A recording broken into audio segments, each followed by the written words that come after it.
Halo sahabat trader Indonesia, kembali lagi dengan saya Jamie di Potret. Oke.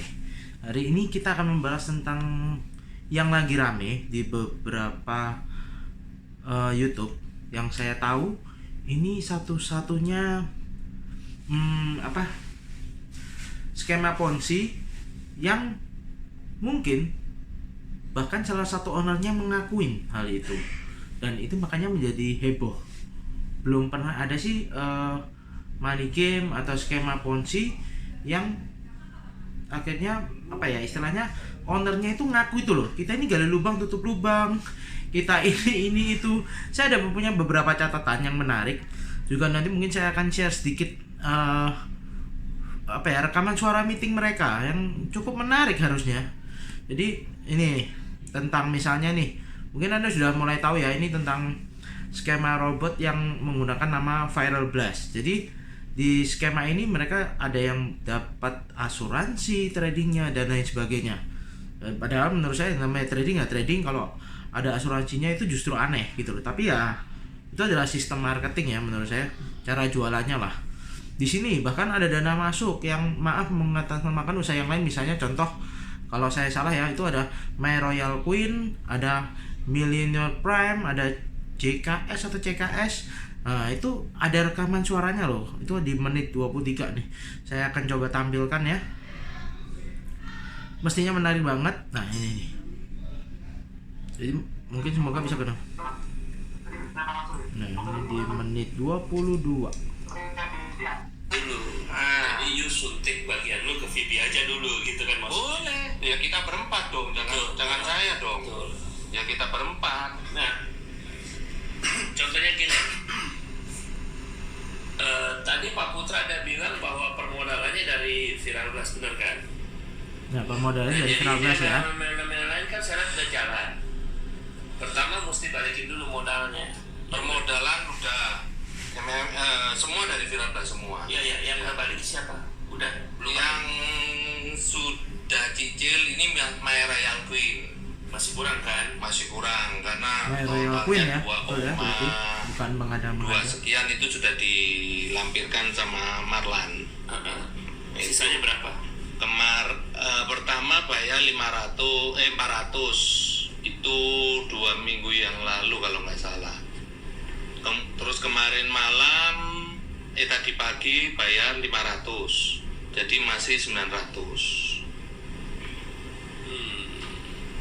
Itu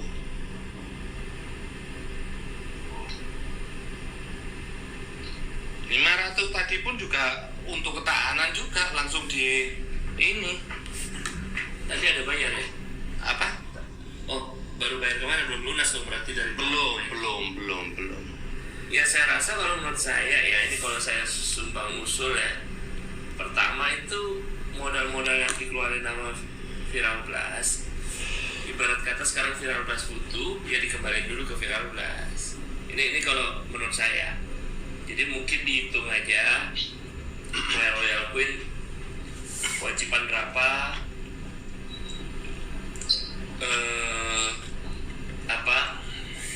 JKS kewajiban berapa, MP kewajiban berapa, dari modal yang pertama dibantu oleh Viral Blast itu dibalikin dulu semua ke Viral Blast untuk ketahanan Viral Blast tidaknya sampai transisi program ini berlangsung. Nah, jadi kalau dari rekaman tersebut kita bisa tahu bahwa sebenarnya Viral Blast ini malah penyokong dana dari perusahaan misalnya My Royal Queen, MP, JKS gitu ya. Dan di sini juga ada bahwa sebenarnya mereka ini tradingnya, yang ngakunya trading ya, ini kan robot trading yang ngakunya duit mereka itu ditradingkan di market. Nah betul kan ya. Dan memang kalau trading di market ya harusnya ada untung ada rugi lah. Tapi mereka mengatakan bahwa ini tradingnya di market waktu awal ya, mungkin setahu saya, karena memang namanya trading yang pasti di market. Nah, tapi di sini ada pernyataan juga dari itu menit ke-26 adalah bahwa dia menyatakan bahwa ini tidak setor ke broker gitu loh. Nah, ini yang paling berbahaya menurut saya. Ini berarti pembohongan dong menurut saya ya pribadi, karena kan aneh banget masa dia bisa ngomong bahwa loh ini kita nggak setor nih. Nah ini coba ya, menit ke 26. Saya akan coba putarkan deh. Andainya Real Queen cuma mengembalikan modal. Sebenarnya saya tidak bicara masalah Real Queen. Ya Real Queen nyicil itu sudah bagus. Ya membantu. Ya. Cuma yang sekarang yang besar ini kan Millionaire Prime. Ya. Millionaire Prime omset sudah 12 juta US. 12 juta US. Bahkan lebih. Nah, itu dikurskan berapa? Ya betul ya Pak Buku. Tapi kan itu deposit orang. Ya sama aja, di sini juga deposit orang semua yang dipakai Pak Andrew. Di sini nggak ada istilahnya deposit dimasukkan broker, semuanya dipakai sendiri. Ini cuma akal-akalan gitu loh, nggak ada. MP pun seperti itu. Nah, terus kalau MP-nya suntik ke sini, Ya urusannya MP nantinya, karena kan nggak ada kita berempat di sana. Yang penting Virablasnya aman, kita aman. Ya begitu, Pak Minggus. Ya, jadi gini, Pak. Nah, jadi gini bisa disimpulkan ya bahwa sebenarnya di Virablas itu ada 4 orang bergabung menjadi satu, menjadi pemiliknya, dan kemudian mendirikan Virablas yang mengatakan bahwa itu mereka trading robot, dan diakuin sendiri bahwa mereka tidak trading. Jadi istilahnya uang masuk dibagi-bagi itu, bukan ditradingkan atau diapakan, tidak. Meskipun mereka ada option, katanya ada garansi kalau misalnya kalah 10% akan diganti berulang-ulang selama 10 kali sehingga mencapai 100%. Ini mirip dengan GCG kalau nggak salah dulu. Jadi untuk para teman-teman trader, tolong berhati-hati. Kalau Anda merasa Anda trading itu, Anda ya transaksi aja ke market gitu loh. Setor duitnya ya ke market, ke brokernya, bukan ke tempat robotnya. Nah, dan yang saya agak pelik lagi, yang menurut saya aneh itu kadang transfernya itu bukan ke broker, terus WD-nya juga nggak langsung broker tuh nasabah, maka WD-nya itu bahkan harus lewat misalnya kayak Virablas dulu balik lagi ke nasabah. Itu menurut saya aneh gitu loh, harusnya enggak seperti itu. Dan yang jadi kasus masalah ini kan sebenarnya penjualan robotnya itu yang secara ponzi. Nah, kalau penjualan robot itu secara ponzi tidak diperbolehkan, harusnya nggak jalan tuh robotnya, bukan masalah dananya. Tapi kalau berdasarkan pengakuan ini, saya malah yakin nggak ada dana di broker gitu loh. Jadi intinya ya memang dana tersebut tidak dipakai untuk trading. Nah, itu yang mau saya jelaskan mungkin ke semuanya ya, biar paham. Oh, apa sih bedanya trading ini? Ya ini bedanya. Anda berhubungan menaruh uangnya, transfernya ke broker bukan. Nah, kalau bukan itu aneh. Saat Anda penarikan, Anda ditransfer oleh broker bukan. Kalau enggak itu juga aneh gitu loh. Nah, omset sudah segitu gedenya ya. Nah, kemudian ada pemahaman lagi nih. Loh, bahkan ada pengakuan bahwa semua tahu bisa diambil di broker, duitnya itu bisa diambil pada dasarnya. Nah, ini berarti yang bisa ngambil merekanya nih. Ini bahaya juga nih. Menit ke berapa ya itu? Ntar saya lihat dulu ya. Oh, menit ke 27. 27 atau 30 ya?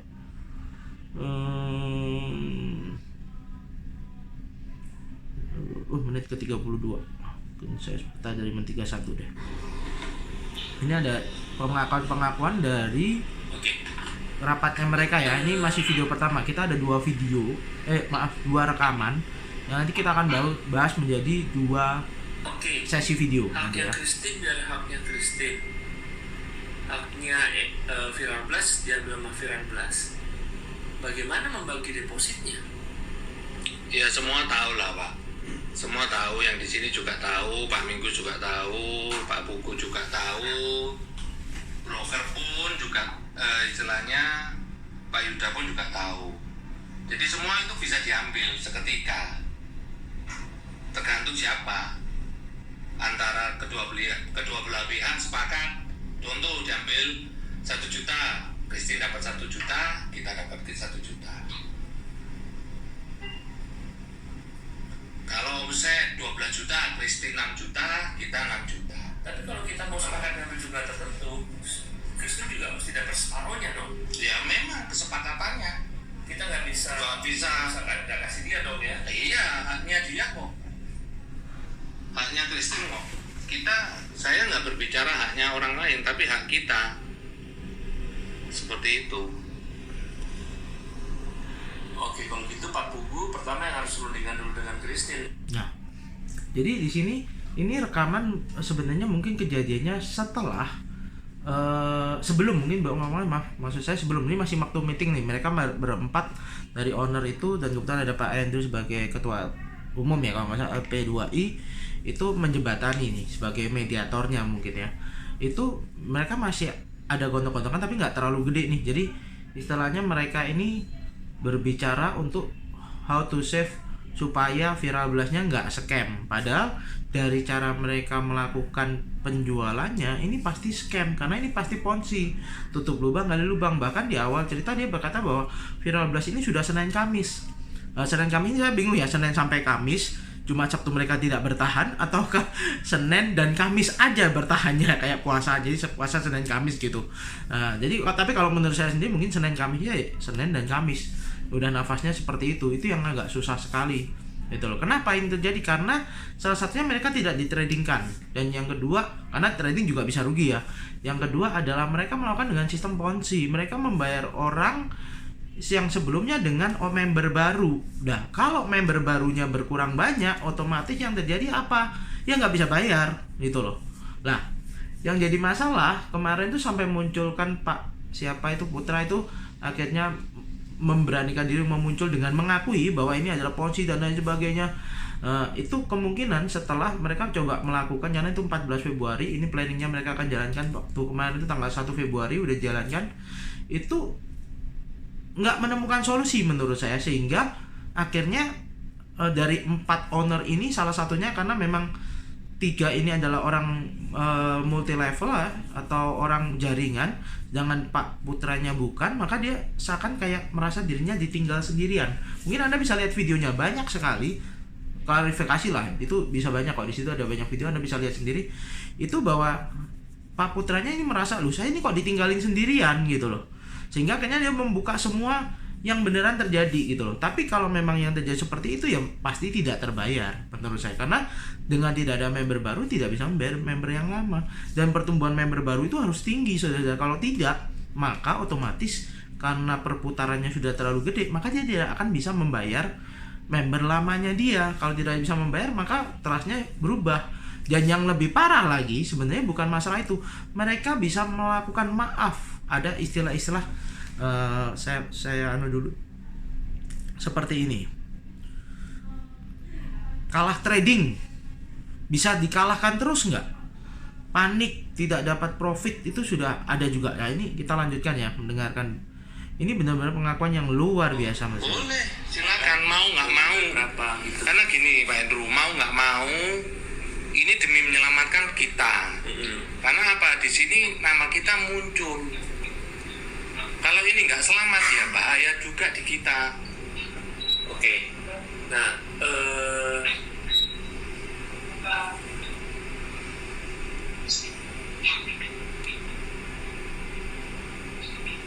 setidaknya kita butuh napas buat orang pindah ke program barunya itu dulu ya. Terus baru dia jalan dengan baik ya.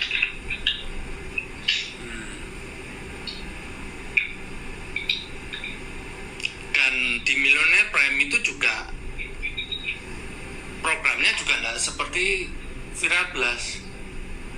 Ada istilahnya pengembalian modal 2%, itulah yang modal 2% itulah yang bikin bubble. Nggak ada Pak, di Viral Blast nggak ada Pak, nggak ada Pak. Jadi yang di Millionaire Prime tidak ada program pengembalian 2% itu ya per minggu ya? Nggak ada. Nggak ada. Di MP nggak ada. Nggak ada memang. Iya, di Viral Blast ada kan? Di Viral Blast yang ada kan? Betul. Nah di Millionaire Prime nggak ada. Nggak ada. Jadi Millionaire Prime tanggungannya masih lebih ringan daripada Viral Blast gitu. Iya. Nah, cuma satu lagi, ini kan yang kita bicarakan di Viral Blast ini kan trading sebenarnya. Iya kan? Nggak bisa kalah trading orang. Loh, bisa dikalahkan. Tapi apakah bisa akan kalah terus selama 1 bulan? Apakah itu nanti kalau dikalahkan terus nanti nggak terjadi ras, Pak Andrew? Oh iya. Ya bisa aja dikalahkan selama 1 bulan. Orang udah pasti panik. Kenapa ini? Seperti itu. Orang sekarang aja. Gua nggak ngerti trading ya. Pak Minggus, saya kurang ngerti trading ya. Tapi kalau dikalahkannya bertahap, bisa nggak? Ya ini sudah kami lakukan. Udah dilakukan? Sudah kami lakukan. Cuma kan tetap ada kewajiban. Tetap ada kewajiban yang harus tidak bisa diganggu gugat. 2% dan 1% tersebut. Bunyi kontraknya gimana ya 2% 1% itu ya?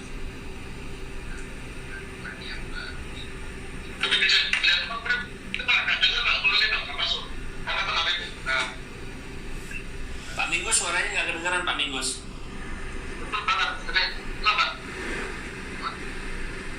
Pak Minggus, suaranya agak pelan. Tadi kenceng tadi pertama. Suara Pak Minggus kecil.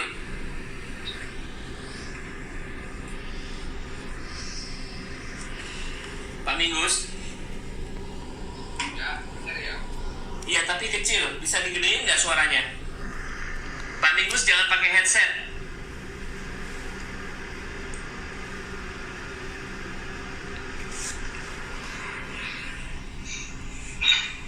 Nah.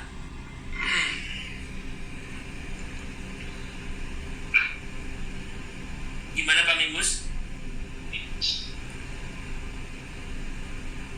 Tambahin lagi suaranya. Pakai headset pasti. Enggak, justru kalau nggak pakai headset malah enak. Lah ada suaranya Pak Minggus. Kemute ini loh. Ke-mute. Pak Minggus jangan di-mute. Kalau saya pakai video, pakai tripod, kelihatan terus di speaker. Itu mah suaranya. Gak tahu gitu lagi ya Kalau pakai headset malah lebih jelas ya. pakai headset tapi jangan di-mute Pak Minggus.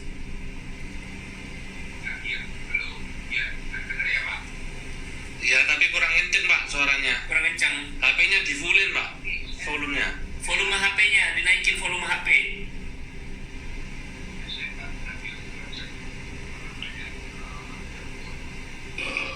Pakai apa?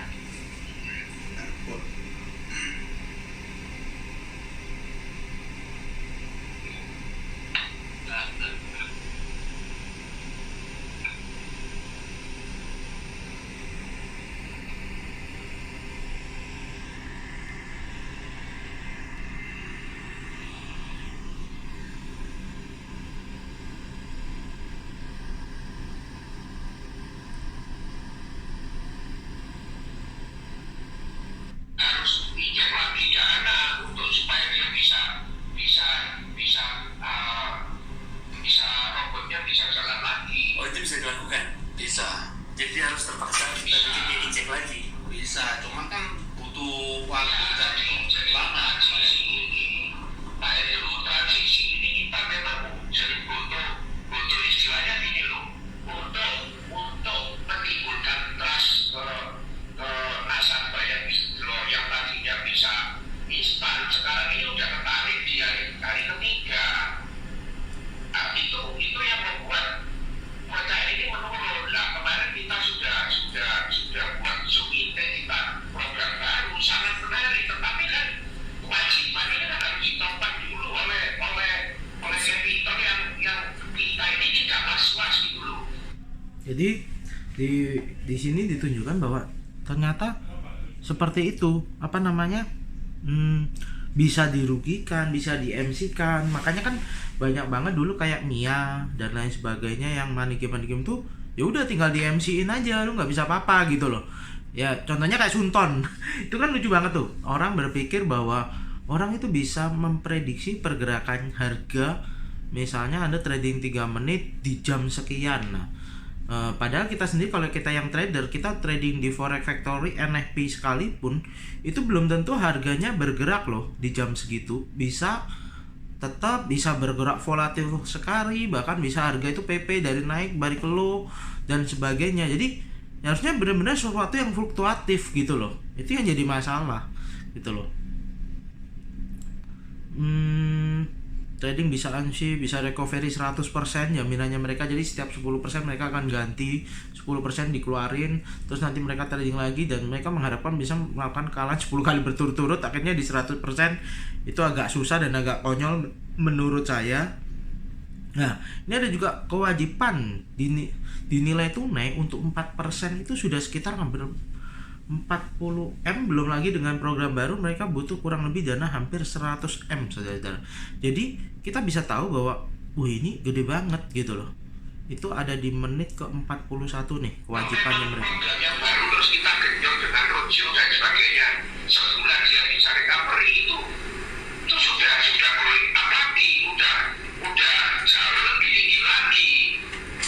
Karena program yang kita lakukan yang bagus sangat-sangat menarik. Ya oke, kalau gitu kalau misalnya kita mau jalanin program yang baru ini, dana yang dibutuhkan berapa sih? Dana yang dibutuhkan berapa untuk napas ini? Valuta yang untuk lingkungan yang nilai tunai yang menjadi kewajiban kita itu loh Pak. Anggap aja gini Pak Andrew ya, program ini akan launching di minggu depan ya. Minggu ini kita sudah Program ini udah diumumkan ke mereka? sudah Diumumkan? rencananya tanggal 1 Februari ya kan. Nah tapi di minggu ini nilai tunainya tidak keluar 2% ya, karena Mister itu pirapat Zoom meeting ya kan. Kemudian karena ada banyak keributan di grup sehingga SA mengeluarkan email ya kan, keluarkan email bla bla bla bla, akhirnya diakumulasi di minggu depan. Nah minggu depannya harus wajib keluar 4%. Kalau 4% kita total itu kurang lebih 40M. Nah terus dengan adanya program tanggal 1 Februari itu jalan ya, ini juga masih butuh dana sampai semuanya itu stabil ya. Kurang lebih kalau saya hitung sekarang yang dibutuhkan ya sekitar 100M. Oke, sekitar 100M ya. Kondisinya sekarang punyanya berapa? Sekarang posisi keuangan di perusahaan 20M lebih. 20M lebih itu tapi termasuk dengan TGK, e-book, duit robot, duit robot sekitar 9M. Berapa? 9M kalau fresh money-nya ada 11. Terus saya juga kemarin udah jual Ferrari saya untuk stand balloon. Ya memang saya belum setor karena saya nunggu lainnya juga. Pak Minggu juga mobilnya hari ini udah diambil. Nggak tahu yang janjian ponakannya ya Pak Minggu ya. Itu seperti itu.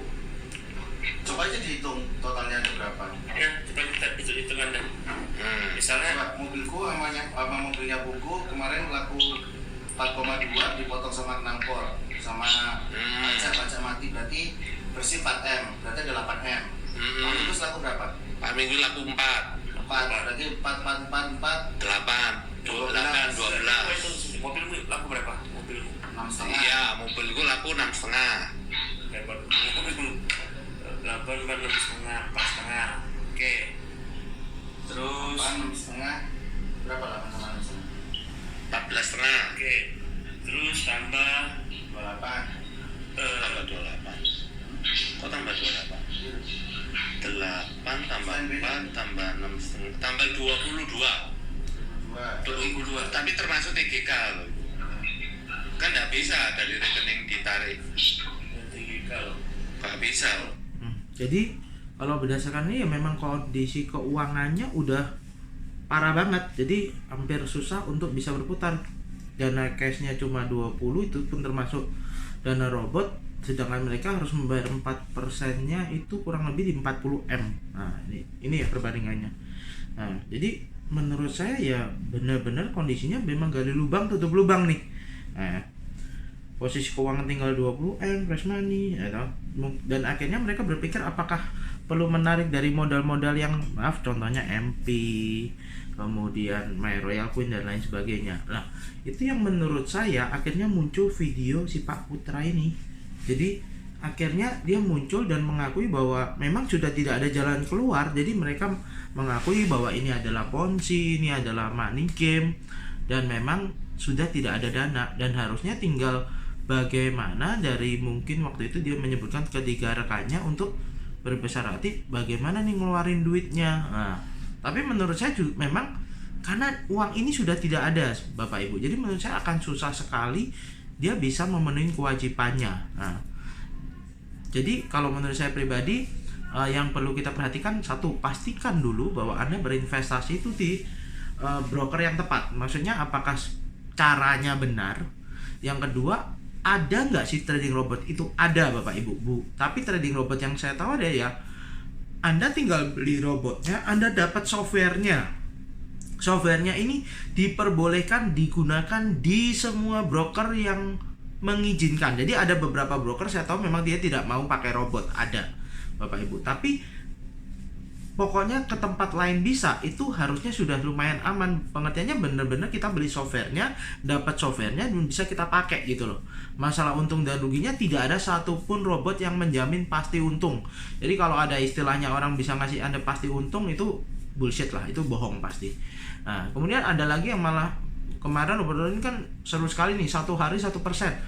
Seperti ada beberapa video saya lihat di TikTok, dia mengatakan kalau Anda bisa untung 1 hari 1%, beberapa tahun kemudian Anda itu orang terkaya mungkin gitu loh. Nah, itu masuk akal banget. Jadi menurut saya tidak ada memang sesuatu itu yang pasti, apalagi di dunia di bidang trading yang sifatnya fluktuatif. Kalau namanya sifatnya fluktuatif, apakah bisa kita dapat untung banyak Pak? Bisa, bahkan mau 1%, 2%, 5%, 10%, bahkan 20% sehari pun bisa. Tapi apakah itu konsisten? Nah, itu kembali lagi gitu loh. Dan apakah bisa terus-terusan seperti itu? Ya tidak tentu, karena marketnya fluktuatif. Bisa suatu hari dia bergerak kencang 1 jam 70 poin pun bisa. Bisa cuma mungkin satu hari dia bergerak 8 sampai 10 poin. Nah, bagaimana Anda bisa untung 8 dari 10 poin bisa menghasilkan 1%? Itu kan berarti jumlah kuantitinya yang diperbanyak lah. Hal seperti itu mungkin jadi salah satu pertimbangan trader Irja. Mungkin sekian dulu video pertama saya. Kita masih bahas ini, sebenarnya masih panjang sih. Kalau ada beberapa teman mau videonya atau rekamannya bisa WA saya, tulis aja di komen YouTube ini, di potret ini, nanti saya mungkin bisa bantu kirimkan. Kasih nomor telepon kalian, kasih komen, kasih pemahaman bener nggak yang saya ngomong ini. Kalau ada salah tolong dimaafkan dan mungkin bisa direvisi. Dan video ini mungkin jadi 2 ya tadi. Nanti saya jadikan 1 karena tadi sempat ada orang yang telepon jadi akhirnya terputus. Oke. Terima kasih, salam dari saya Jimmy Fonda. Bye. See you on Potret.